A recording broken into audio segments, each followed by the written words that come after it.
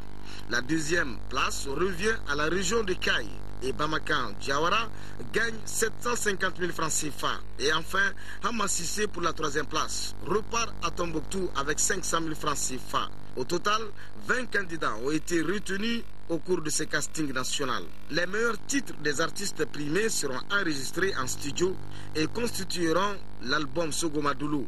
Ce concours Jeunes Talents vise à encourager la création musicale, favoriser la promotion des jeunes artistes musiciens, détecter des nouveaux talents, entre autres.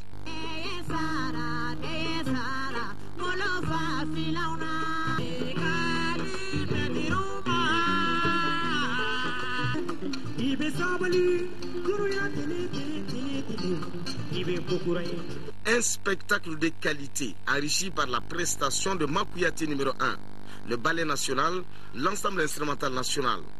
Une soirée déroulée en présence du ministre de la Culture et celui de la Jeunesse et des Sports. La deuxième édition est prévue en 2013, toujours au Palais de la Culture Amadou en Pateba. Sport football, le Djoliba et la Léopard du Congo sont les qualifiés de la poule B de la Coupe de la Confédération. En sixième et dernière journée, le Djoliba, premier du groupe, a été battu à Dolezi par l'AC Léopard par 3-0. Ici à Bamako, les deux clubs éliminés, le Stade malien de Bamako et le Wydad Casablanca du Maroc, ont fait match nul 3 buts partout. Le résumé de ces deux matchs, c'est avec Abdul Karim Kaba. Pour ce dernier match de poule, les Blancs de Bamako jouent pour l'honneur, puisque le Stade malien de Bamako occupe la dernière place avec 2 points et les Marocains du Wydad, troisième avec 5 points, se battent à distance contre l'AC Léopard du Congo pour le deuxième ticket de demi-finale. Même sans l'apport des supporters au Stade Modibo Keïta, les pensionnaires de Sotiba ne sont pas venus en victime résignée. 7 minutes après le coup d'envoi, ils ouvrent le score sur penalty, tiré par Bouramat Koulibaly. Le WAC, qui a besoin d'une victoire, joue doucement mais sûrement. Il égalise à la 18e minute par Bakr El Hilali, libre de tout marquage dans la surface de réparation. Stade malien de Bamako ne baisse pourtant pas les bras. Le Goulador de 2009, lorsque le Stade malien de Bamako a remporté cette coupe CAF, s'est fait parler de lui. Bakr Koulibaly marque le deuxième but de Blanc à la 31e minute, après une tentative de Suleiman Dambélé repoussée par la barre. 2-1 pour le Stade malien de Bamako, résultat à la pause. De retour sur la pelouse, Wydad opte pour l'offensive. C'est ainsi, comme lors du premier but marocain, les défenseurs du Stade malien de Bamako restent immobiles et le WAC égalise encore. Lys Moutis est l'auteur de ce but. À 2 buts partout, le jeu devient intense et les occasions sont créées de part et d'autre. 90e minute, suite à une contre-attaque, Lamine Diawara inscrit le 3e but du Stade malien de Bamako. Les Blancs ne peuvent conserver cet avantage. Dans les arrêts de jeu, le Wydad égalise de nouveau par Yassine Rami. 3 buts partout, score final entre le Stade malien de Bamako et Wydad Athletic Club de Casablanca du Maroc. Des clubs éliminés.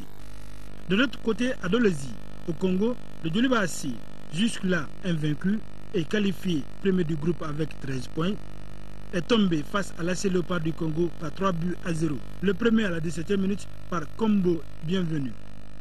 Les deux autres buts ont été marqués en seconde période.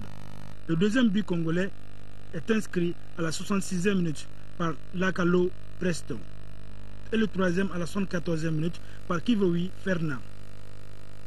En demi-finale, le Djoliba Assi jouera contre El Hilal et El Merreikh du Soudan affrontera l'AC Léopard. Il faut noter que les demi-finales allées sont prévues dans 2 semaines. Le Djoliba se rendra au Soudan. Le centre Salif Keïta fait peau neuve. La structure réhabilitée a été inaugurée hier à Yirimadjo. Avec cette rénovation, le CSK veut désormais jouer pleinement son rôle de formation afin de doter les différentes sélections nationales en joueurs de qualité. Plus de 568 enfants de 6 à 16 ans sont inscrits au CSK cette année. Khalifa Namakari. Le centre Salif Keïta rouvre officiellement ses portes. L'infrastructure installée à Irimadio existe depuis 1993. La distance et les quelques difficultés avaient interrompu le bon fonctionnement du centre à partir de la saison 2004-2005. Les responsables du CSK se sont ainsi investis pour redonner aux installations une nouvelle jeunesse.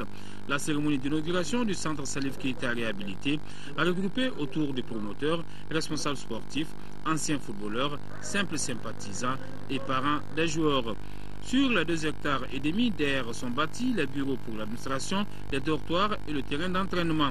Le CSK, qui a été pendant de longues années un des plus gros pourvoyeurs de joueurs pour nos différentes sélections nationales, entend maintenir la bonne dynamique. Dès le début, le CSK, comme on l'appelle communément, s'était fixé 3 objectifs essentiels qui sont permettre aux jeunes footballeurs maliens d'accomplir leur rêve de devenir professionnels, influer sur le style et la philosophie du jeu pratiqué au Mali, pourvoyer les différentes catégories d'équipes nationales de notre pays en joueurs, je peux dire à présent, et cela sans fanfaronnade aucune, que nous avons atteint tous nos objectifs. L'occasion était donc bonne pour les différents orateurs de vanter le mérite de Salif Keïta. Le premier ballon d'or africain en 1970 a tout simplement marqué l'histoire des différents clubs où il a joué, notamment l'AS Real de Bamako, l'AS Saint-Étienne, l'Olympique de Marseille, le FC Valence, le Sporting Lisbonne ou Boston aux États-Unis. À ce monument du football, on ne rendra jamais assez l'hommage à la hauteur de son talent et surtout de son engagement pour le pays. Depuis sa création, ce centre demeure un cadre exceptionnel pour l'éclosion des talents à qui il offre une opportunité pour réaliser leur rêve d'une carrière professionnelle dans les meilleurs championnats du monde. Le centre Salif Keïta, en plus de l'équipe première, accueille aujourd'hui plus de 500 enfants, minimes cadets de 6 à 16 ans. Salif Keïta Domingo a profité de cet événement pour passer le témoin de la gestion du centre à Ibrahim Mbodj. Un lourd défi que le nouveau président du CSK veut relever dans l'union et la cohésion. Il faut que je relève le défi qu'il m'a lancé pour que le CSK puisse aller de l'avant. Je vais m'axer beaucoup sur la formation à la base, avec les tout petits. Le premier grand test pour la nouvelle équipe dirigeante demeure le championnat national avec comme objectif faire oublier la saison 2011-2012, la pire du CSK dans l'élite du championnat malien. Voilà, ce journal est terminé. Toute la rédaction vous remercie de l'avoir suivi en notre compagnie. Tout de suite la météo. Je vous retrouve demain pour les éditions de 10h, 13h pour les éditions du soir. Retrouvez Sirabachili. Les programmes de l'ERTM continuent ce soir. Votre téléfilm s'intitule Le bonheur d'Elsa. Ça sera après l'émission Débat de Cité ce soir. Abbas Famougri Traoré, Marc Koulibaly et leurs invités vous en diront davantage sur le rôle et la place des citoyens dans la construction démocratique.